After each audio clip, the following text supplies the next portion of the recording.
हा सत्संग संत रामपालजी महाराजांचा असून मराठी भाषिक भक्त समाजास सहज समजावे म्हणून हिंदी भाषेतून मराठी भाषेत रूपांतरित करण्यात आलेले आहे.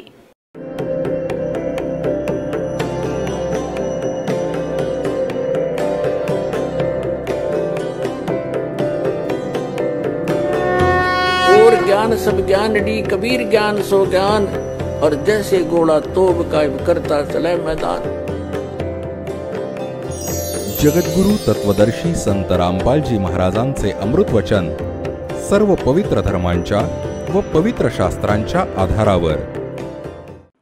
सतगुरुदेव की जय. बंदी छोड़ कबीर परमेश्वर जी की जय. बंदी छोड़ गरीबदास जी महाराज जी की जय. स्वामी रामदेवानंद जी गुरु महाराज जी की जय हो.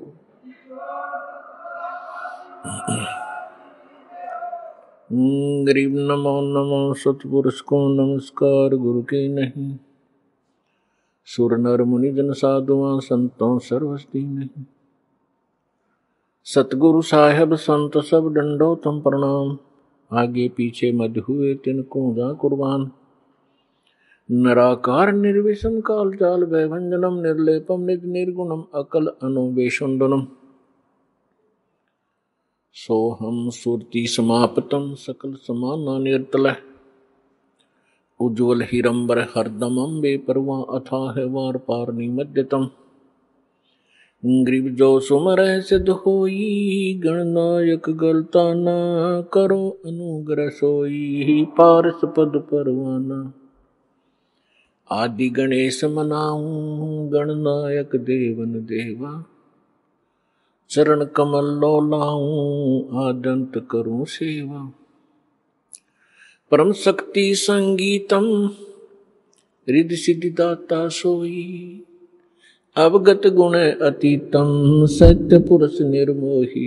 जगदम्बा जगदीशम मंगल रूप मुरारी. तन मन अर्पों शीशम भक्ति मुक्ति भंडारी. सुर नर मुनि जन ध्यावे ब्रह्मा विष्णु महेशा.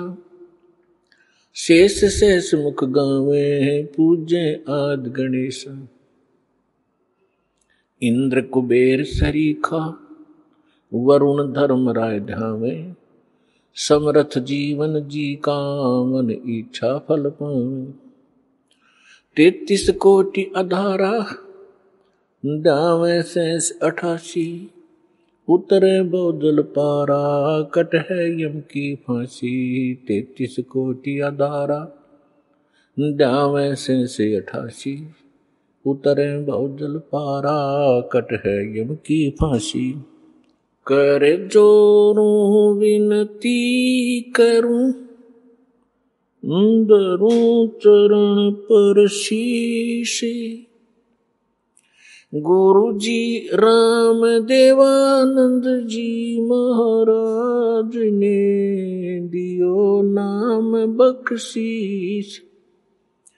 कोटि कोटि सिजदा करूं कोटि कोटि प्रणाम. चरण कमल में राखियो मैं बंदी जाम गुलाम. कुत्ता हूँ गुरुदेव का रामपाल दास का नाम. गले प्रेम की जेवड़ी जा खेचो वहाँ जाऊं. तो करो तो बावड़ू दूर दूर करो तो जाऊं. जो राखो त्यों ही रहूं जो देवो सो खाऊं.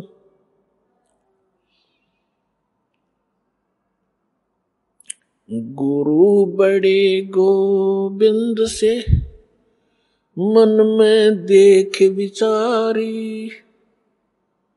हरि सुमरे वो वार है गुरु सुमरे हो पार। गुरु गोविंद दोनों खड़े काके लागू पाए, बलिहारी गुरु अपना, जिन गोविंद दियो मिलाए।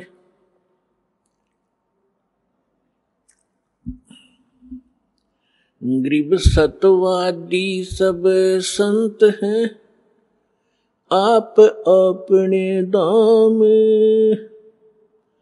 आजज की अरदास है, सकल संत प्रणाम। गरीब साध साध सब नेक हैं, आप अपनी ठोरी। जो सतलोक ले जावेंगे, वो साधु कोई और। परमपिता परमात्मा, पूर्ण ब्रह्म, सर्व सृष्टीचे रचनाकार, कबीर देव, कबीर साहेब, बंदी छोड कबीर परमेश्वरजी हे आपल्या सगळ्यांचे पिता आहेत, आपल्या सगळ्यांचे जनक आहेत, पूर्ण असंख्य ब्रह्मांडांचे हे पालक आहेत। आणि पुण्यात्म्यांनो, आपण आपल्या पित्याला विसरून कुणा इतरांकडून ते सुख, ते आपले अधिकार मागत आहोत, जो कधी नाही देऊ शकत, जो पिता देऊ शकतो। पिता आपल्या मुलामुलींना आपली सर्व संपत्ती देतो सहर्ष। पित्याला सोडून जर आपण कोणत्या नातेवाईकाकडून ही आस केली तर ते कधी नाही होऊ शकत। ठीक अशा प्रकारे आपण आपल्या पित्याला सोडून त्या परमपिता, सर्व शक्तिमान, सर्व सृष्टी रचनाकार कबीर परमेश्वराला सोडून आपण दुसऱ्या भगवानांकडून ती मागणी करत राहिलो, आम्हाला सुख दे भगवान, आम्हाला निरोगी कर भगवान, आपत्तींचे निवारण करा परमात्मा, हे कधी नाही करू शकत। एक समर्थ परमात्मा आहेत, ज्याचे आजपर्यंत आपल्याला ज्ञान नव्हते आणि ते इथे येऊन 120 वर्ष राहिले, आपला महिमा सांगून पण गेले आणि दाखवून पण गेले। परंतु आपण बालक आहोत, बालकाची बुद्धी बालकाप्रमाणेच असते। तो 1000 रुपयाच्या नोटेला पकडून फाडतो, खेळता खेळता तिला फाडून टाकतो, तिला कचऱ्यात टाकतो, अग्नीत टाकतो, कारण त्याला तिची किंमत माहिती नसते। आपल्याबरोबर असेच होत राहिले, कारण आपण अध्यात्मज्ञानाशी परिचित नाही होऊ शकलो, कारण की ज्या धर्मगुरूंना आपण आध्यात्मिक टीचर मानत होतो, अध्यापक मानत होतो, ते अध्यापक नव्हते। ते तर तुमच्या आमच्यासारख्याच ज्ञानाच्या स्तराचे व्यक्ती होते। त्यांना आपल्या धर्माच्या सद्ग्रंथांचे पण ज्ञान नव्हते, आणि ज्या कारणाने आपण परमात्म्याला ओळखण्यात आणि त्यापासून प्राप्त होणाऱ्या सुखाच्या प्राप्तीपासून वंचित राहिलो, असफल राहिलो, आता त्याच परमेश्वराने दया केली, इथे येऊन आपला भेद सांगून निघून गेले। त्यानंतर आपल्या प्रिय आत्म्यांना भेटले, जसे भगवान भेटतातच त्यांचे विधान आहे। वेदांमध्ये प्रमाण आहे की ते पूर्ण परमात्मा, सर्व सृष्टी रचनाकार, सगळ्यांचा पालक, वरच्या लोकात राहतो, सतलोकात, आणि तिथून सहशरीर चालत येतो, इथे नेक चांगल्या आत्म्यांना भेटतो, जे दृढ भक्त असतात, त्यांना आपला परिचय करून देतो, सचखंड सतलोकात घेऊन जातो, तिथून त्यांना परत सोडून देतो।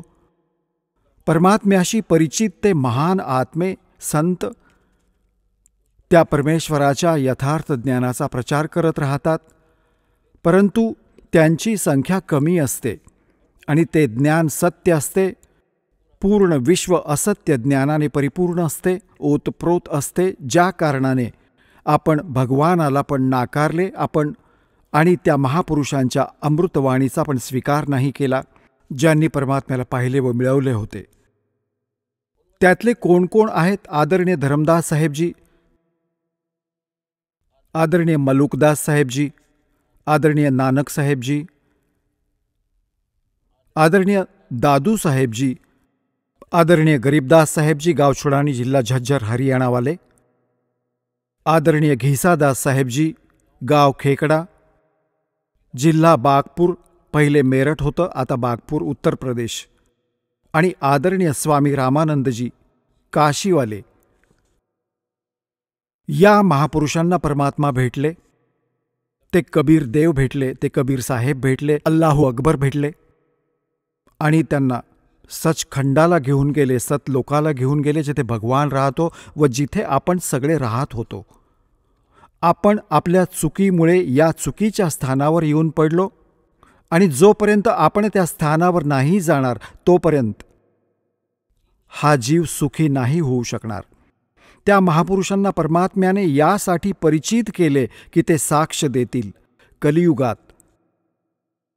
की आम्ही भगवान पाहिला आणि तो कुठे राहतो. जे त्या महापुरुषांनी ज्ञान दिले, परमात्मा कसा आहे, त्याचे नाव काय आहे, तो कुठे राहतो, त्याची प्राप्ती कशी होते, तो साकार आहे की निराकार आहे, स्वतः परमेश्वराने येऊन सांगितले. आणि ज्यांनी भगवानाला पाहिले, परमात्म्याला पाहिले, त्यांनी तेच सांगितले. आणि मग दासावर कृपा केली परमेश्वराने. आपल्याच सद्ग्रंथांना शोधले तर त्या सद्ग्रंथात तेच मिळाले जे भगवानांनी सांगितले होते. आणि परमात्म्याशी परिचित ज्या महापुरुषांची आता तुमच्यासमोर नावे सांगितली, यांनी पण तेच सांगितले होते. आणि जी साधना आपल्या सद्ग्रंथात लिहिली आहे, सगळ्यात पहिला प्रश्न हाच येतो मनात की भगवान कोणी पाहिला आहे. आता दासाने आपल्यासमोर ज्या महापुरुषांची शुभनावे सांगितली, यांनी भगवानाला पाहिले आहे, यांनी भगवानाला प्राप्त केलं आहे. आणि भगवान कसा आहे? भगवान साकार आहे, मनुष्य सदृश्य आहे. हमरे ही उनिहार है, हमरा सृजनहार. आपला भगवान आपल्यासारखाच उनिहार आहे, म्हणजे मनुष्य सदृश्यच आहे, पण त्याच्या सामर्थ्यामध्ये व जीवाच्या सामर्थ्यामध्ये दिवस रात्रीचे अंतर आहे. तो सर्व शक्तिमान आहे, सर्व सृष्टी रचनाकार आहे, सगळ्यांचा पालक आहे, परंतु आहे मनुष्यासारखाच. मग तिसरे येते की परमात्मा भेटतो कसा? जसे ज्ञान पण होईल, भगवान असा आहे, भगवान तिथे राहतो, परमात्मा हे सुख देतो. जोपर्यंत त्याचे समाधान नाही मिळाले, त्या स्थानाला मिळवण्याचा विधी प्रॉपर नाही मिळाला, तर हे ज्ञान पण व्यर्थ आहे. तर आता हे ज्ञान, ती साधना कोणती आहे ज्याने ते स्थान प्राप्त होईल, जे श्रीमद भगवद्गीता अध्याय नंबर 18 श्लोक नंबर 62 मध्ये, गीताध्याय नंबर 15 श्लोक नंबर 4 मध्ये वर्णन केलेलं आहे की अर्जुन, तू सर्व भावाने त्या परमेश्वराला शरण जा. गीता ज्ञानदाता आपल्यापेक्षा अन्य कोणत्या तरी समर्थ परमात्म्याला शरण जायला अर्जुनाला सांगत आहे. आणि त्याला शरण जाण्यानेच तू परमशांतीला आणि शाश्वत स्थानाला, शाश्वत स्थान मीन्स ज्याचा कधी नाश नाही होत, सतलोक, अविनाशी लोक, अमर लोकाला प्राप्त होशील. आणि गीता ज्ञानदाता आपल्याविषयी सांगतो. गीताध्याय नंबर 2 श्लोक नंबर 12 मध्ये, गीताध्याय नंबर 4 श्लोक नंबर 5 व 9 मध्ये, गीताध्याय नंबर 10 श्लोक नंबर 2 मध्ये की अर्जुन, तुझे व माझे खूप जन्म झाले आहेत, तू नाही जाणत, मी जाणतो. याने सिद्ध आहे की गीता ज्ञानदाता अविनाशी नाहीये आणि याचे साधक पण मग अविनाशी स्थान नाही मिळवू शकत. गीता ज्ञानदाता 8व्या अध्यायाच्या 13व्या श्लोकात गीतेत म्हणतो की अर्जुन, मज ब्रह्मचा केवळ ओम मंत्र आहे आणि याची जो साधना करतो शेवटच्या श्वासापर्यंत, मरेपर्यंत, तो या ओमने मिळणाऱ्या परमगतीला प्राप्त होतो. ओमने मिळणारी परमगती कोणती आहे? ब्रह्मलोक. ओम ब्रह्मचा मंत्र आहे. ओमच्या जपाने ब्रह्मलोक प्राप्त होतो. गीताध्याय नंबर 8च्या श्लोक नंबर 16 मध्ये स्पष्ट केलं आहे की ब्रह्मलोकात गेलेले प्राणीसुद्धा पुनरावर्तीमध्ये आहेत. ते पण या जन्म व मृत्यूच्या या चक्रात पडलेलेच असतात. गीताध्याय नंबर 15च्या श्लोक नंबर 4 मध्ये सांगितलंय की अर्जुन, तत्वदर्शी संताच्या प्राप्तीनंतर परमेश्वराच्या त्या परमपदाचा शोध केला पाहिजे जिथे गेल्यावर साधक परतून कधी संसारात नाही येत. आणि ज्या परमेश्वराने सर्व ब्रह्मांडांची रचना केली आहे, ज्यामुळे संसाररूपी वृक्षाची प्रवृत्ती विस्ताराला प्राप्त झाली आहे, म्हणजे संसाररूपी वृक्षाचे 15व्या अध्यायात एक एक्झाम्पल आहे. फॉर एक्झाम्पल, उदाहरण स्वरूप सांगितलं आहे की हा सर्व संसार समजा उलटा लटकलेला संसार तुल्य आहे, वृक्ष तुल्य आहे. वरती मूळ पूर्ण परमात्मा परमअक्षर ब्रह्म आहे, जो सगळ्यांचा पालन करता आहे. झाडाचा पालक मूळ असते आणि बाकी ज्या पण खोड, शाखा, फांद्या, पाने त्या मुळापासूनच आहार प्राप्त करतात, खुराक प्राप्त करतात. तर तो सगळ्यांचा पालक आहे, त्यानेच सर्व ब्रह्मांडांची रचना केली आहे. केवळ त्याचीच भक्ती करा. तर पुण्यात्म्यांनो, तुमचे सौभाग्य आहे, तुमचे नशीब वेगळे आहे. आणि ज्या पुण्यात्म्यांना हा मनुष्य जीव या कलियुगात मानव शरीर प्राप्त आहे, तर ते खूपच पुण्यकर्मी प्राणी आहेत मागच्या जन्मजन्मांतरांचे. कारण या समयी मानव शरीर प्राप्त करणे हे साधारण आत्म्याचे संस्कार नाहीत. आणि यापेक्षाही चांगले आत्मे ते आहेत जे सतलोक आश्रम बरवाला जिल्हा हिस्सारमध्ये येऊन दीक्षित होत आहेत. धन्य आहेत त्यांचे मातापिता ज्यांच्याकडून जन्म घेतला. इथे येण्याने तुमचा मोक्ष होईल, तुमच्या परिवाराचा मोक्ष होईल, तुमची सर्व संकटे दूर होतील. सर्व संकट कोणत्याही प्रकारचे असो, आर्थिक असू दे, शारीरिक असू दे, 3 तापांचे असू दे, भूतप्रेताची बाधा असू दे, हे तर परमात्मा पहिले करेल. त्यानंतर मग तुम्हाला याच्या पॅरल ज्ञान पण दिले जाईल. कारण तुम्ही या सुखांना मिळवून परत विसरून न जावं भगवानाला. कारण हे सुख इथले अस्थायी, क्षणिक आहे, खोटे आहे. आणि या सुखाला मिळवून आपण मस्त होऊन जातो, जी आपली सर्वात मोठी चूक असते. यासाठी परमात्मा कबीर परमेश्वरजी सांगतात की सुख के माथे पत्थर पड़ो, जो नाम हृदय से जावे, बलिहारी उस दुख के, जो पल पल नाम रटावे. हे परमात्मा स्वतः सांगतात की तुम्ही अशी विनंती माझ्यासमोर करा, हे भगवान, असे सुख पण देऊ नका ज्याने तुमचा विसर होईल. खड्ड्यात जाऊ दे असे सुख जे भगवानापासून दूर करेल. असे दुःख द्या भगवान ज्याने तुमची आठवण कायम राहील. आज दास बघत आहे सतलोक आश्रम बरवालात 80% ते भक्त येत आहेत जे काळाने सतावलेले आहेत, कर्माने पीडित आहेत. तर पुण्यात्म्यांनो, घाबरू नका. समर्थाची शरण तुम्हाला प्राप्त झाली आहे आणि हे दुःख तुमच्यासाठी वरदान सिद्ध होईल. जर तुम्ही दुःखी नसता तर अशा प्रकारे इकडे कुठे राजनीतीत धक्के खात फिरत असता किंवा कुठेतरी बसून बकवास करत असता, पत्ते खेळत असता. हे दुःख तुमच्यासाठी वरदान आहे जे तुम्हाला परमात्म्याच्या चरणाशी घेऊन आले.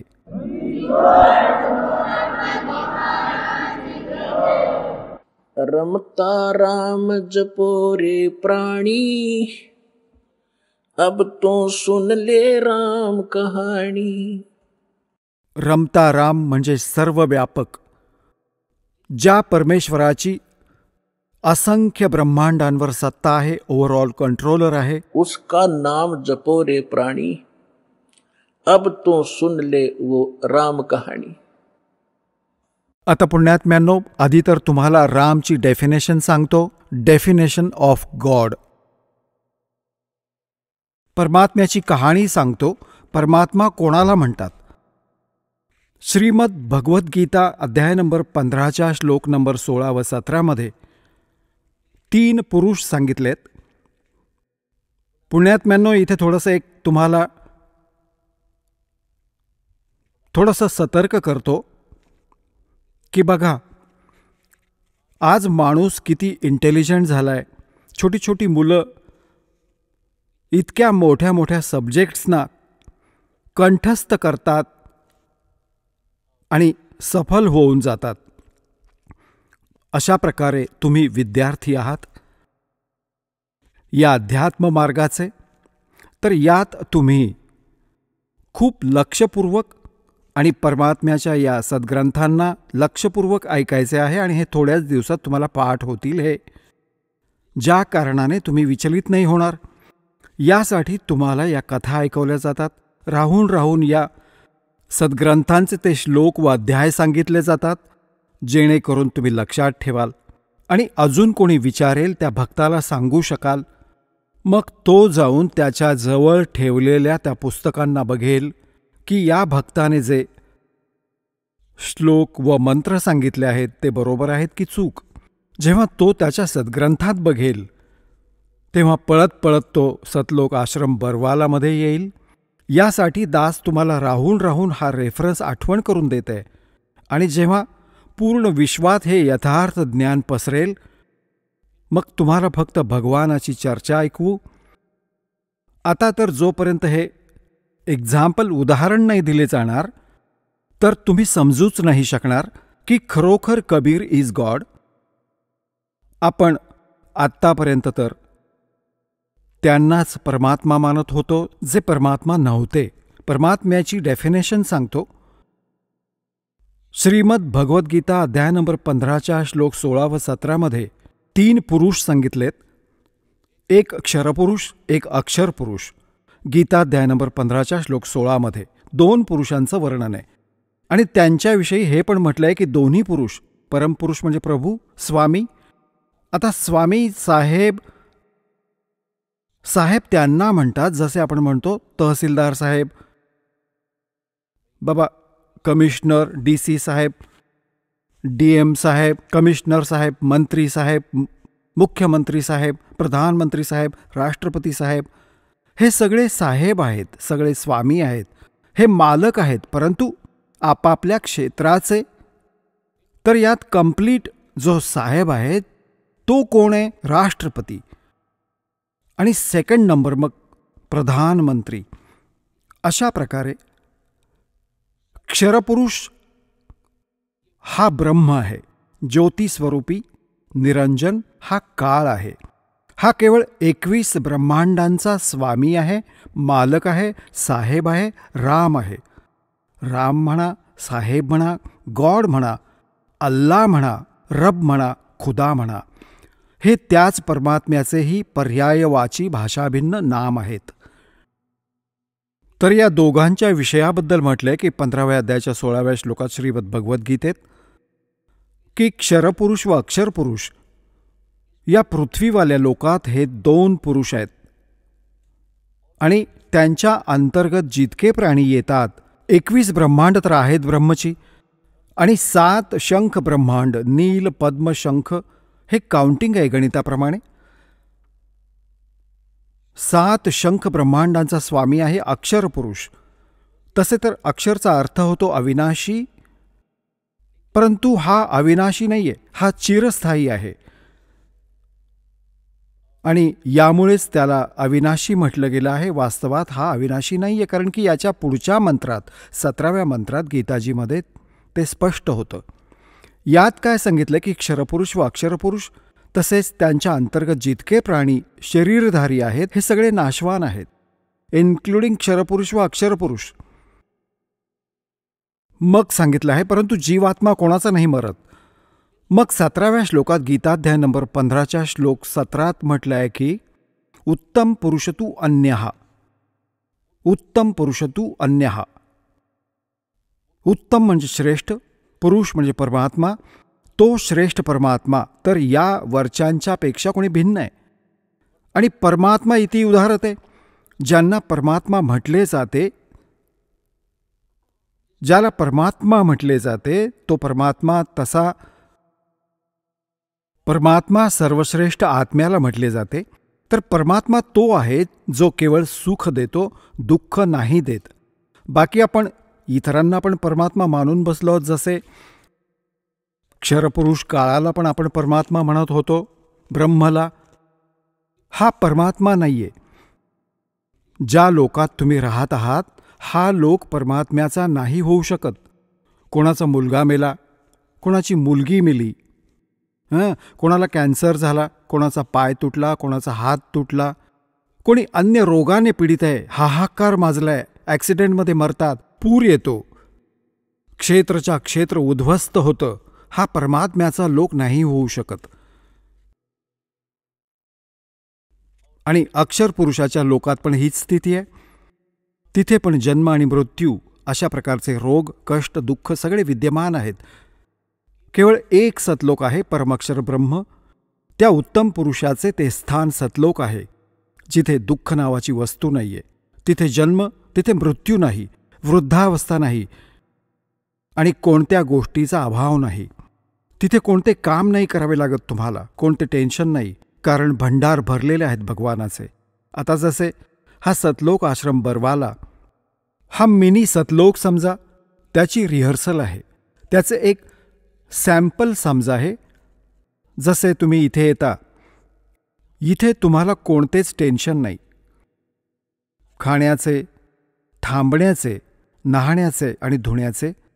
आणि पूर्ण दिवस हवं तर तुम्ही तर 1 आठवडा थांबता, 4 दिवस थांबता, 10 दिवस थांबता. बनवलेलं तयार जेवण मिळतं, घालून ठेवलेले मॅट्स मिळतात, वरती पंखे चालू असतात. नहा धुवा, भगवानाचे भजन करा, हवं तर 10 दिवस थांबा, तुम्हाला कोणतं टेन्शनच नाही. आणि हे सतलोकात या सुविधा उपलब्ध आहेत. हा काळाचा लोक आहे, इथे पण आम्ही इतकी सुविधा नाही उपलब्ध करू शकत परमात्म्याच्या मुलांना. तरी पण आमचे जितके सामर्थ्य आहे प्रयत्न खूप करतो, कारण की सतलोक आश्रम बरवालामध्ये सामान्य आत्मा नाही येऊ शकत. परमात्म्याचे विशेष लाडके आत्मेच पोहोचू शकतात. जरी ते दुःखी आहेत किंवा सुखी आहेत, मग इथे सुखी करणार त्यांना. यासाठी आम्ही संभव प्रयत्न करतो, त्यांना कोणते कष्ट न होत. आम्ही तर दास आहोत त्या परमपित्याचे, आणि तुम्ही त्या भगवानाची समर्थाची मुले. तुमच्यासाठी मग संभव प्रयत्न करतो जितके आमचे सामर्थ्य आहे, की कोणत्याही प्रकारे यांना काही कष्ट न होत. तर सांगायचं तात्पर्य हे आहे की जितका वेळ तुम्ही इथे घालवाल, हा तुमचा वेळ वेगळ्याच प्रकारचा असतो. इथून जाताच तुम्ही बघा, आश्रमातून निघताच तुम्हाला किती टेन्शन सतावते. हे करायचंय, ते करायचंय, तिथे जायचंय, हे घ्यायचंय, त्याला द्यायचंय, त्याने असं केलं. तर आपण जेव्हापासून सतलोकातून निघालो, आपल्याबरोबर हा आजार त्या वेळेपासूनच लागलाय. आता आपल्याला तिथेच जायचं आहे जिथे कोणता अभाव नाही. तिथे फळदार सदाबहार वृक्ष आहेत, सदाबहार मेवे आहेत. जसे जंगलात तुम्ही पाहिले असेल शामक उभा असतो, पूर्वी जुन्या काळी तर खूप जास्त फळदार वृक्ष होत असत. कुठेतरी काही लागले आहे, कुठेतरी कोणती फळे लागली आहेत, खा, तोडा, खा, बसून खा थाटात. तर तिथे सतलोकात तुम्हाला कोणतेच काम नाहीये आणि सर्व गोष्टी उपलब्ध आहेत. तर सांगायचा भाव हा आहे की तो सतलोक आहे त्या परमपिता परमात्म्याचा, आणि तो भगवान परमात्मा आहे. आता इथे सांगितलंय, रमता राम जपोरे प्राणी, अब तो सुन ले राम कहानी. आता आपण राम शब्दाने कुठे आपण आपल्या डोक्यात विचार घेऊन जात होतो. श्री रामचंद्रजी, राजा दशरथाचा पुत्र, अयोध्येचा राजा. आपण जेव्हा राम शब्द आपल्या हृदयात येत होता, आपल्या धर्मगुरूंनी आपल्याला असे चुकीचे फीड केले होते की राम नाम येताच तो धनुष्यबाण घेतलेला श्री रामचंद्र दिसत असे. बघा, आता राम समजण्यासाठी आपण रामाची डेफिनेशन समजून घ्या. आता तुम्हाला सांगितले होते जसे तहसीलदार पण साहेब आहे, कमिशनर पण साहेब आहे, हे सगळे साहेब आहेत. मंत्री, मुख्यमंत्री, प्रधानमंत्री, राष्ट्रपती सगळे साहेब आहेत, परंतु हे आपल्या आपल्या स्तरावरचे साहेब आहेत. आणि त्यांच्यात जो समर्थ साहेब आहे तो राष्ट्रपती, प्रधानमंत्रीजी आहेत. अशा प्रकारे रामचंद्रजी हे श्री विष्णू समजा, सत्वगुण विष्णू.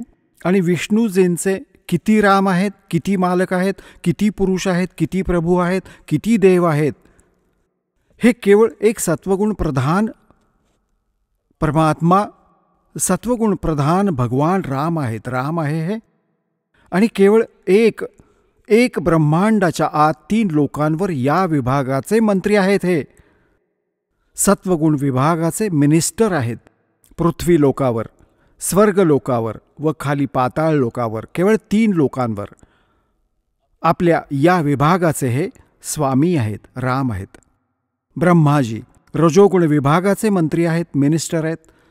आणि हे पण याच 3 लोकांवर स्वामी आहेत, राम आहेत, मालक आहेत, पुरुष आहेत, प्रभू आहेत. आणि शंकर भगवान तमोगुण विभागाचे मिनिस्टर आहेत.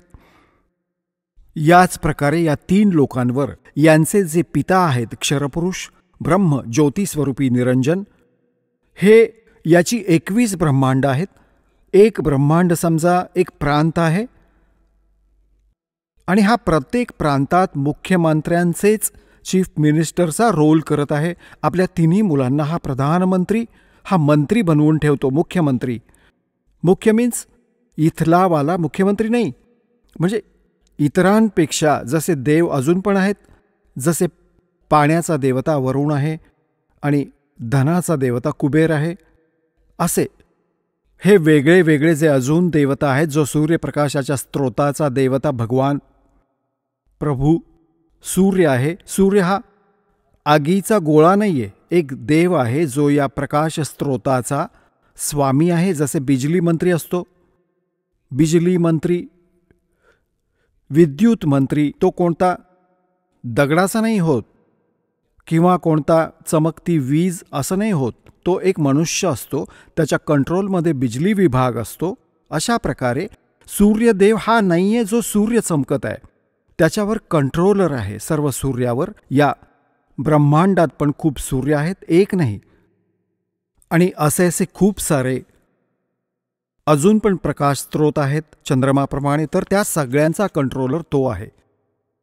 असे तर सांगायचा भाव हा आहे की हा केवळ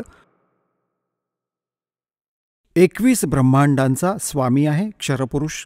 आणि अक्षरपुरुष 21 ब्रह्मांड, 7 शंख ब्रह्मांडाचा राम आहे, 7 शंख ब्रह्मांडाचा स्वामी आहे, मालक आहे. आणि परमक्षर ब्रह्म, पूर्ण परमात्मा, उत्तम पुरुष तू अन्यः, तो कबीरदेव जो आहे परमक्षर ब्रह्म, तो असंख्य ब्रह्मांडांचा राम आहे, मालक आहे, स्वामी आहे. तर आता काय सांगतात? रमता राम जपो रे प्राणी, अब तो सुन ले राम कहानी. कच्छ मच्छ कूरम ना होते, धौल धरनी नहीं ध्यानी. चंद सूरज 2 दीपक ना थे पवन और पानी. भाई कच्छ मच्छ ये कूरम ना होते, धौल धरनी नहीं ध्यानी. चंद सूरज 2 दीपक ना थे पवन और पानी. ब्रह्मा विष्णु महेश नहीं होते, नहीं लक्ष्मी नहीं गौरज रानी. सावतरी नहीं सनकादिक तब होते अलख बिनानी. पुण्यात्म्यांनो, तुम्हाला दासाने आत्ता तुम्हाला सांगितले होते की परमात्मा चांगल्या आत्म्यांना भेटतात, हे त्यांचे विधान आहे. आणि ते सतलोकात राहतात, तिथून गती करून येतात, चांगल्या आत्म्यांना भेटतात आणि आपल्या महिम्याचा स्वतःच आपल्या अमृतवाणीने बोलून बोलून उंच स्वरात, कवितांच्या माध्यमातून, दोह्यांच्या माध्यमातून, शब्दावलीच्या माध्यमातून एका कवीप्रमाणे आचरण करत ते आपल्या ज्ञानाचा प्रचार करतात. आणि त्यांच्याकडून प्राप्त ज्ञानाला संत पण त्याच प्रकारे त्या परमात्म्याचा महिमा ऐकवतात. तर परमात्मा सांगतात, चारों युग में मेरे संत पुकारे, कोक कहा हम हेल रे, हीरे माणिक मोती बरसे, ये जग चुगता डेल रे.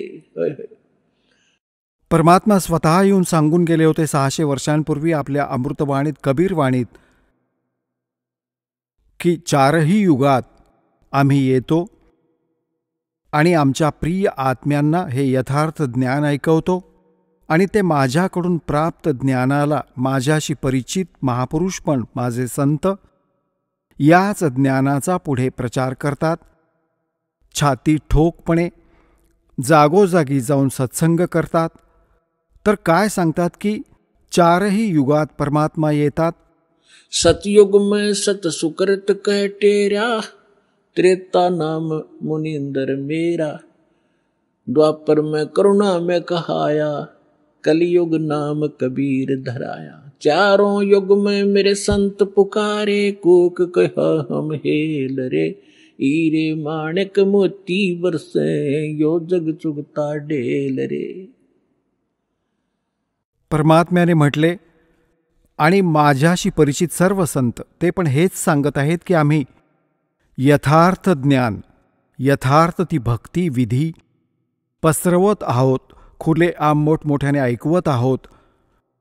तुम्ही आमच्या या ज्ञानाला न ऐकून जे आम्ही सत्साधनारूपी आणि सत्ज्ञानरूपी हिरे आणि मोती तुमच्यावर उधळत आहोत, तुमच्यापुढे टाकत आहोत, तुम्ही लाथाडून पुढे जाता आणि तुम्ही अन्य उपासना करता आहात, अन्य देवतांची, जी शास्त्रविधीला त्यागून मनमानी आचरण आहे, ज्याच्याविषयी श्रीमद भगवद्गीता अध्याय नंबर 16 श्लोक 23 व 24 मध्ये सांगितलं आहे की शास्त्रविधीला त्यागून जे मनमानी आचरण करतात अर्जुन, त्यांना नाही कोणतं सुख मिळतं, ना त्यांची सिद्धी होते व नाही त्यांची कोणती गती होते. व्यर्थ, युजलेस.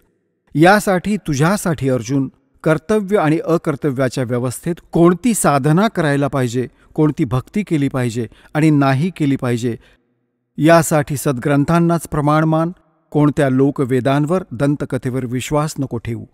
तर जितके पण परमात्मा सांगत असत की तुमचे जे धर्मगुरू आहेत,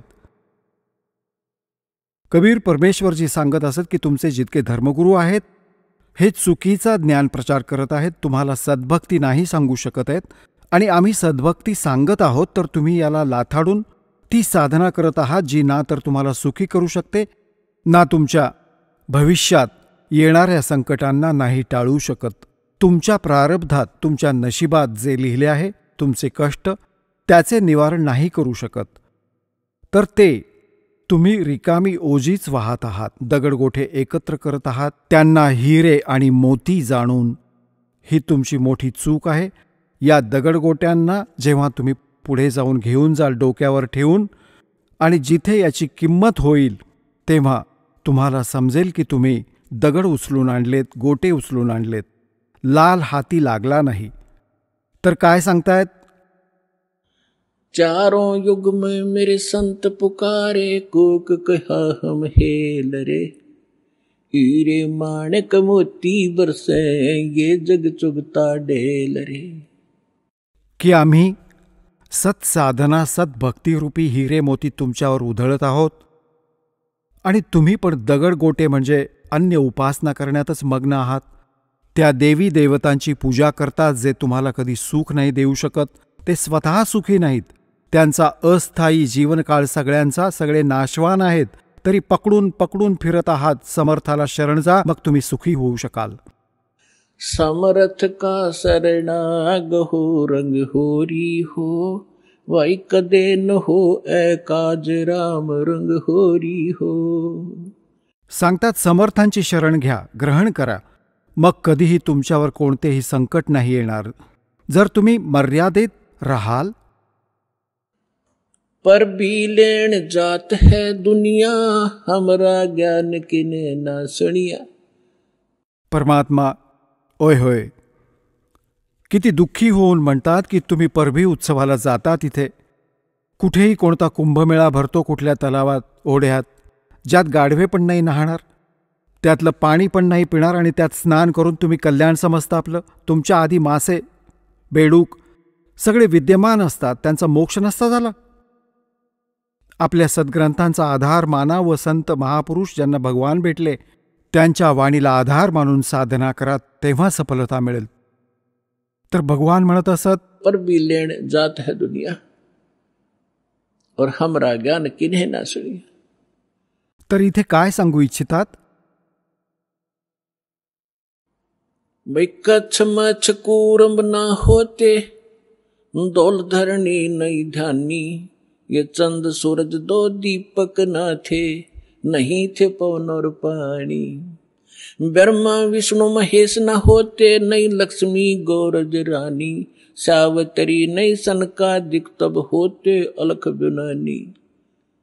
आता आदरणीय गरीबदास साहेबजी सांगत आहेत परमात्म्याकडून प्राप्त त्या यथार्थ ज्ञानाच्या आधाराने की पहिले सगळ्यात पहिले काहीच नव्हते, केवळ एक परमात्मा होता. आणि हे आपले वेद सांगतात आणि हेच ते महापुरुष सांगतात व हेच परमात्मा स्वतः येऊन ज्ञान देतात. हम ही अलख अला है कुतुब गोस और पीरे, गरीबदास खालिक धनी हमरा नाम कबीरे. ए स्वामी सृष्टा में सृष्टि हमार तीरे, दास गरीब ऊपर बसूं अधर बसूं अवगत सत्य कबीरे. परमात्म्याने स्वतः पण आपला महिमा सांगायचा प्रयत्न केला, पण आपण बालक इतके आहोत, आपण परमात्म्याला ओळखू नाही शकलो, कारण की आपल्याला बालबुद्धी बनवले या अज्ञानी संतांनी, महंतांनी, मंडलेश्वरांनी आणि गुरूंनी. आता पुण्यात्म्यांनो, सगळ्यात पहिल्यांदा भगवानांनी तुम्हाला शिक्षित केले आणि मग या ज्ञानाला तुमच्यापर्यंत पोहोचवले. आता जितके पण तुम्ही इथे आला आहात, कोणत्याही धर्मजातीचे, सगळ्यात पहिल्यांदा तुम्ही हे ज्ञान ऐकले असेल तेव्हा खूप वाईट वाटले होते. आणि आज तुम्हाला कसे वाटते की हे भगवान, की जर पृथ्वीवर ज्ञान आहे तर हे आहे, बाकी सगळे अज्ञान भरून राहिले आहे. तर काळाने इतके अज्ञान ठोकले आपल्या परमात्म्याच्या मुलांमध्ये की ज्ञानापासून दूर पळतात, विरोध करतात, आपल्या जीवनाचा नाश करून घेतात. परंतु यासाठीच परमात्म्याने तुम्हाला शिक्षित बनवले. आज म्हाताऱ्यांपासून बालकांपर्यंत सगळ्यांना अक्षरज्ञान आहे. असं मानलं की कोणी बुजुर्ग राहिला पण असेल चुकून अशिक्षित, तर त्याची नातवंड आणि त्याची मुलं सगळे शिक्षित आहेत, बसून समजावतील की नाही पिताजी असे आहे, हे बरोबर लिहिले आहे, यात गीतेशी तपासून पाहिले आम्ही, तरी पण मानेल. तर यासाठी मालकांनी ही वेळ निवडली होती की जेव्हा मधली पिढी येईल आणि कलियुग 5505 वर्ष संपून जाईल, तेव्हा या ज्ञानाचा आम्ही ढोल वाजवून प्रचार करू आणि सर्व मुलं मला शरण येतील, सगळ्यांचा मोक्ष होईल. संपूर्ण विश्वातील मुलं परमात्म्याचीच मुलं आहेत, जरी कोणी हिंदू आहे, मुसलमान आहे, शीख आहे, ईसाई आहे. आपण एकाच पित्याची मुले आहोत. आपण आपल्या चुकीने वेगवेगळे झालो, आपल्याला ज्ञान नीट न मिळाल्याने आपण भिन्न भिन्न झालो. परमात्म्याचा आदेश आहे, या ज्ञानाला ऐकून परत सगळे परत एक होतील आणि सगळ्यांचा मोक्ष होईल. आता पुण्यात्म्यांनो, तुम्हाला कथा ऐकवतो.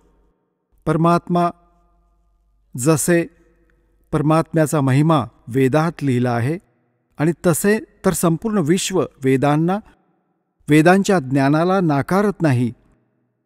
केवळ एक पंथ आहे आणि त्या पंथाच्या ज्या शाखा आहेत त्याच आपल्या मंदबुद्धीच्या कारणाने हे म्हणतात की आम्ही वेद आणि गीता यांना नाही मानत. आमच्या गुरुचे ज्ञान तर वेद व गीता यांच्या वरचे आहे. जेव्हा दासाने या पंथाच्या म्हणजेच राधास्वामी पंथाचे प्रवर्तक श्री शिवदयालजी महाराज, आग्रा इथेच राहणारे, जसे की राधास्वामी पंथ चालवणारे सांगतात, जे यांचे प्रमुख आहेत, त्यांचे ज्ञान वाचले. मग वेदांमध्ये पाहिले, संतांच्या महापुरुषांच्या वाणीत पाहिले, तर त्यांना कख पण माहीत नाही अध्यात्म मार्गाचा. आणि त्याचे अनुयायी तर हे म्हणतात की आम्ही वेद व गीता यांना नाही मानत, आमचे ज्ञान तर याच्यावरचे. तर त्याची झलक तुम्हाला कितीतरी वेळा दाखवले, परत दाखवीन. त्यांना सतनाम माहीत नाही, सतलोक माहीत नाही, ते कसं आहे आणि तिथे काय स्थिती आहे, खाक आहे त्यांच्याजवळ ज्ञान. आणि त्यांच्यातूनच राधास्वामी पंथातूनच कोणते पंथ निघाले आहेत? धनधन सद्गुरू, सच्चा सौदा शिरसा आणि जगमालवाली. आणि दिनोतमध्ये ताराचंद, जय गुरुदेव मथुरामध्ये ठाकूरजी एक झाले आहेत, ते राधास्वामीचेच. आणि दिल्लीमध्ये सावन कृपाल मिशन, अजूनही खूप अनेक वेगळे यांचे पंथ आहेत. हे सर्व समजा त्याच विहिरीचे पाणी आहे, ज्यात पाण्याच्या स्थानावर काही पण नाही आहे, रिकामे आहे. ते खारे पाणी आहे, युजलेस आहे हे समजा. म्हणजेच त्यांचे ज्ञान चुकीचे आहे. विश्वात कोणीही, कोणत्याही धर्माचा माणूस वेद व गीतेला नाकारत नाही, सगळे मानतात. विशेष करून हिंदू धर्म तर मानतोच मानतो. तर दास तुम्हाला हे समजवू इच्छितो की जेव्हा वेदांमध्ये जे ज्ञान लिहिले आहे, परमात्मा कसा आहे, कुठे राहतो, कोण आहे, कसा भेटतो, तर मग कमीत कमी हिंदू समाजात शिकलेले आहेत, एज्युकेटेड आहेत, कोणी बालक नाही. इतके दिवस दिशाभूल केली यांनी आपली. तर तुम्हाला तर मानायलाच पाहिजे की जी वेदात परमात्म्याची डेफिनेशन लिहिली आहे, परमात्म्याचा महिमा लिहिला आहे, त्याची परिभाषा लिहिली आहे, ती सत्य आहे. तर ती कोणावर फिट बसते? तसे तर 2 मिनिटात निकाल लागेल की हु इज गॉड, कोण आहे तो परमात्मा ज्याच्याविषयी वेद गुण गातात. ऋग्वेद मंडल नंबर 9 सूक्त 86 86च्या मंत्र 26 व 27 मध्ये, ऋग्वेद मंडल नंबर 9 सूक्त 82 82च्या 1 2 3 मध्ये, ऋग्वेद मंडल नंबर 9 सूक्त 54 मंत्र 3 मध्ये, ऋग्वेद मंडल नंबर 9 सूक्त 20 मंत्र 1 मध्ये, ऋग्वेद मंडल नंबर 9 सूक्त 1 मंत्र 8 व 9 मध्ये, ऋग्वेद मंडल नंबर 9 सूक्त 96 96च्या 16 ते 20 मध्ये, ऋग्वेद मंडल नंबर 9 सूक्त 94च्या 1 मध्ये, ऋग्वेद मंडल नंबर 9 सूक्त 95च्या मंत्र नंबर 2 मध्ये. अजून पण अनेक स्थानांवर यात काय लिहिलं आहे की ते कबीर देव, कबीर साहेब, कबीर भगवान ते वरती सतलोकात, अमरलोकाच्या 3ऱ्या भागात तिथे बसले आहेत, सर्व ब्रह्मांडांच्या वरती. भवनो सर्वो भवनोपरी तिष्ठती, सगळ्या ब्रह्मांडांच्या, सगळ्या भवनांच्या वरती विराजमान आहे.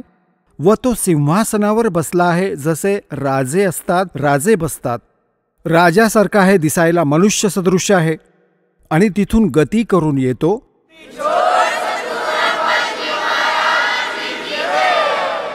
चला आता आपण त्या श्रद्धाळूंचे अनुभव जाणून घेऊयात, ज्यांनी जगद्गुरु तत्वदर्शी संत रामपालजी महाराजांकडून नामदीक्षा प्राप्त केलेली आहे, तसेच त्यांच्याद्वारे सांगितलेल्या भक्ती मार्गावर चालत आहेत. नमस्कार. सतसाहेब. आपलं नाव? सीमा संजय चरखे. आपण कुठून आलात? राहणार निमगाव, तालुका नांदुरा, जिल्हा बुलढाणा येथून आले. आपला व्यवसाय काय आहे? मी सुरुवातीला मजुरी करीत होती, आता सध्या बँक सखी आहे CBI निमगावमध्ये. संत रामपालजी महाराजांची गुरुदीक्षा आपण कधी घेतली? मी संत रामपालजी महाराजांची गुरुदक्षिणा 3/3/2017 मध्ये घेतली. संत रामपालजी महाराजांची गुरुदीक्षा घेण्या अगोदर आपण व आपला परिवार कोणती भक्ती साधना करत होतात? संत रामपालजी महाराजांची गुरुदीक्षा घेण्याच्या अगोदर मी व माझा परिवार शिवजीचे 16 सोमवाराचे व्रताची पूजा करत होते. लगे श्री हनुमानजी चालीसाचा पाठ करत होतो. लगे सत्संग, भजन, कीर्तन याच्यामध्ये सुद्धा जात होते. तसेच संध्याकाळी रोज हरिपाठ, भजन, कीर्तन, घरी महिलांना बोलवून 4-5 जणे आम्ही भगवंताचे, श्रीकृष्णाचे गाणे म्हणायचो. लगे सकाळी लवकर उठून पटकन आंघोळ करून गावामध्ये रामधून निघायची. आमच्या सगळ्या मंदिरांसमोरून सगळ्या देवांचे भजने म्हणायचं. ज्या दिवशी समजा आज गुरुवार आहे तर आम्ही गुरुवारी गजानन महाराजांचे, शुक्रवार आहे शुक्रवारी लक्ष्मीजीचे, शनिवार आहे शनिवारी श्री हनुमानजीचे असे भजन म्हणायचो. आणि रविवारी आमच्या गावातल्या सुप्पो मंदिर महाराजांच्या दर्शनासाठी रोज तिथं त्या मंदिरामध्ये जाऊन दर्शन करायचो. आमच्या गावात दुर्गा मातेचं मंदिर आहे, तिथं पण आम्ही जायचो. विठ्ठल रुक्मिणी मातेचे मंदिर आहे, आम्ही तिथं पण जायचो आणि दर्शन घ्यायचो. ताई, जसं तुम्ही सांगत आहात की आधीपासूनच तुम्ही भक्तिमार्गात लीन होतात आणि महाराष्ट्रामध्ये जी प्रचलित भक्ती साधना आहे, जसे की मंदिरात जाणे, देवीदेवतांची पूजा करणे, त्यांचा पाठ करणे, त्यांच्या पोथ्या वाचणे, या भक्तिसाधना आपण पूर्वीपासूनच करत होतात. तर मला असं विचारायचं आहे की संत रामपालजी महाराजांच्या ज्ञानाबद्दल आपल्याला माहिती कशी मिळाली आणि आपण या मार्गाकडे कशा वळाला? संत रामपालजी महाराजांचे जे ज्ञानगंगा पुस्तक आहे, हे माझ्या बाबांचे जे शेजारी होते त्यांना वाचनाची आवड असल्यामुळे त्यांच्याकडे ते पुस्तक दिले. बाबांनी ते पुस्तक पूर्ण वाचून काढले आणि मला सांगितले की आपण जी भक्ती करतो, गीतेमध्ये सांगितलेले आहे, 15व्या अध्यायातील 1 ते 4 श्लोकामध्ये सांगितलेले आहे की बुवा आपण जी पूजा करत आहोत ही उलटी पूजा आहे. आपण डांगांची पूजा करत आहोत आणि जे गीतेमध्ये सांगितलेले आहे ते आपल्या ज्ञानगंगामध्ये सुद्धा आहे. तर बाबा म्हणाले की बुवा ही पूजा जसं आपण उलटं करत आहोत. बाबांना इतकी आस लागली होती परमात्माला भेटायची आणि आम्हा सगळ्यांना की बुवा जसं मग बाबांनी त्या ज्ञानगंगा पुस्तकावर जो नंबर होता त्याच्यावरून आश्रमामध्ये फोन केला. त्यांनी सांगितलं की मला रामपालजी महाराजांना भेटायचं आहे. तर त्यांनी सांगितलं तिकडून कोणीतरी की बुवा जसं रामपालजी महाराजांना भेटणं हे तो आसानसी बात आहे. आईने, बाबाने, मीने आणि आमच्या सगळ्या परिवाराने आम्हाला कशातच मन लागत नव्हतं. आम्हाला फक्त एकच वाटायचं की बुवा ओरिजिनल गॉड जे आहेत, कबीर परमात्मा जे रामपालजी महाराज आहे, आम्ही कधी त्यांना भेटतो आणि आम्ही कधी त्यांची नामदीक्षा घेतो. मग असेच बाबांनी गावातील सगळ्या लोकांना ही गोष्ट सांगितली, जे ओरिजिनल गॉड आहे आपण त्याची पूजा करत नाही म्हणून आपण सगळे दुःखी आहोत. बाबा म्हणत की आणि मला म्हणत की मला काहीच नाही, मला पटकन हरियाणाला जायचं आहे आणि मला नामदीक्षा घ्यायची आहे. अशातच आमच्या एका गावातील एका ताईने त्यांच्या घरी जे पाहुणे आले होते त्यांनी रामपालजी महाराजांकडून गुरुदीक्षा घेतलेली होती. तर त्यांना सांगितली ही गोष्ट की बुवा जसं ते भोपळे आले होते ते असे म्हणत, मग ते आमच्याकडे आले. ते म्हणत की मला पटकन तिकडे घेऊन चला, परमात्माने मला त्यांच्यासाठीच पाठवले. ते पटकन आमच्या इकडे आले आणि आम्हाला सांगितलं.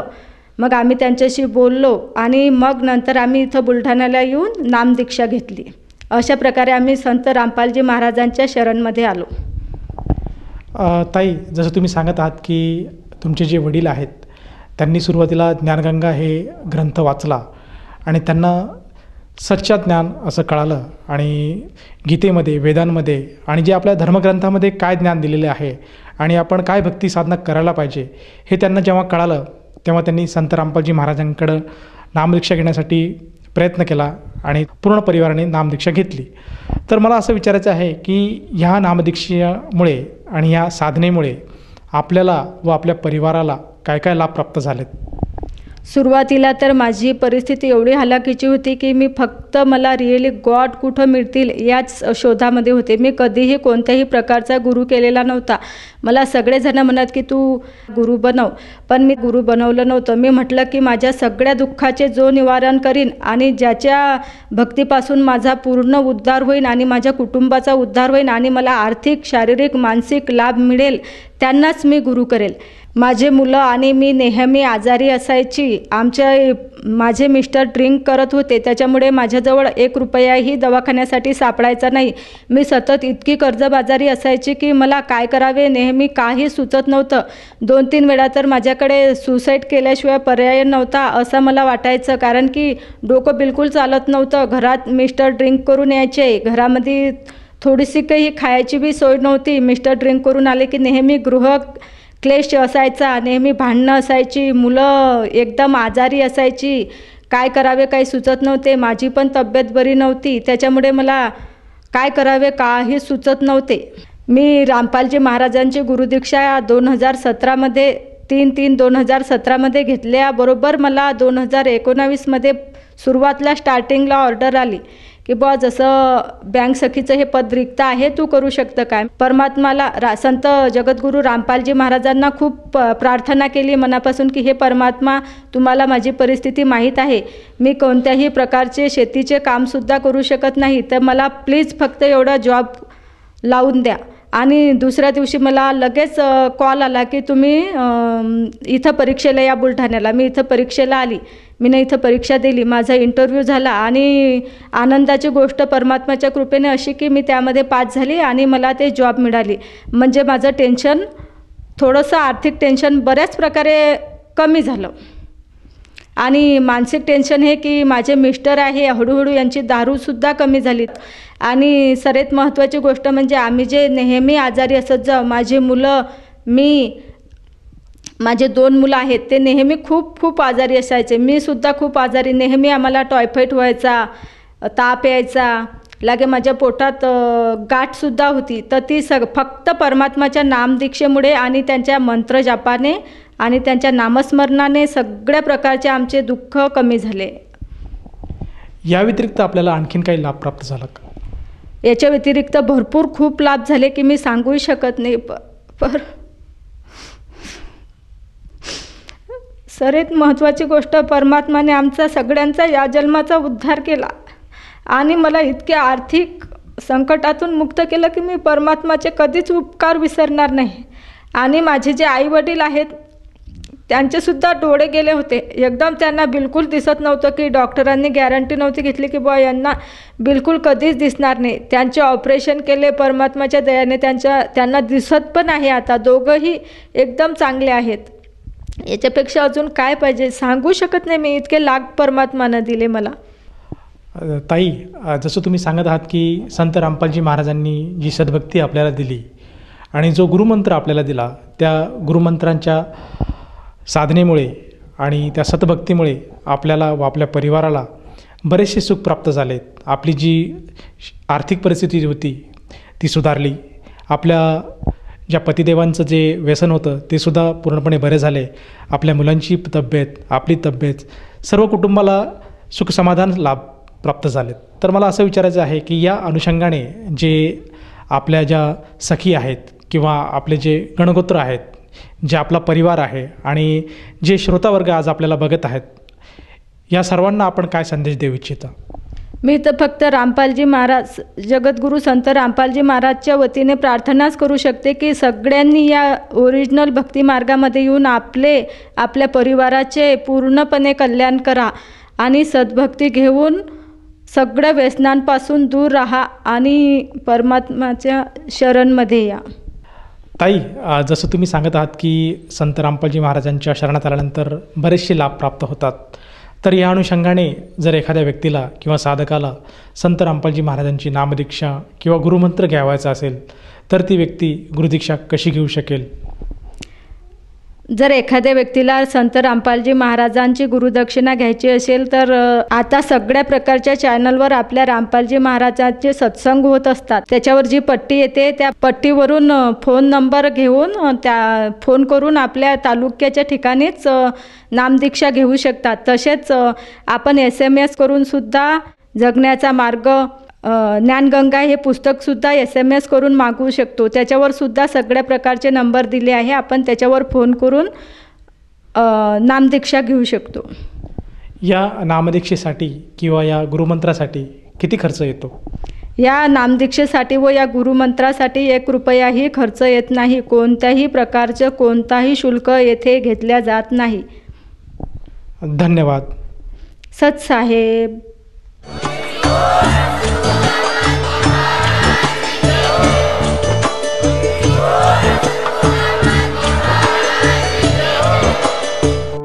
आपण ऐकत होता जगद्गुरू तत्वदर्शी संत रामपालजी महाराजांचे मंगल प्रवचन. निःशुल्क नामदीक्षा प्राप्त करण्यासाठी आणि अधिक माहितीसाठी संपर्क करा 7030303951 7030303952. आमची वेबसाईट आहे www.jagatgururampalji.org. सर्व पवित्र धर्मांच्या पवित्र शास्त्रांवर आधारित प्रमाणित अनमोल पुस्तक ज्ञानगंगा किंवा जगण्याचा मार्ग यापैकी कोणतेही एक पुस्तक निशुल्क मागविण्यासाठी आम्हाला आपले पूर्ण नाव, पूर्ण पत्ता, पिनकोड सहित आणि फोन नंबर लिहून 7030303951 7030303952 या नंबरावर SMS करू शकता किंवा आम्हाला 7030303950 या नंबरावर व्हॉट्सअप देखील करू शकता.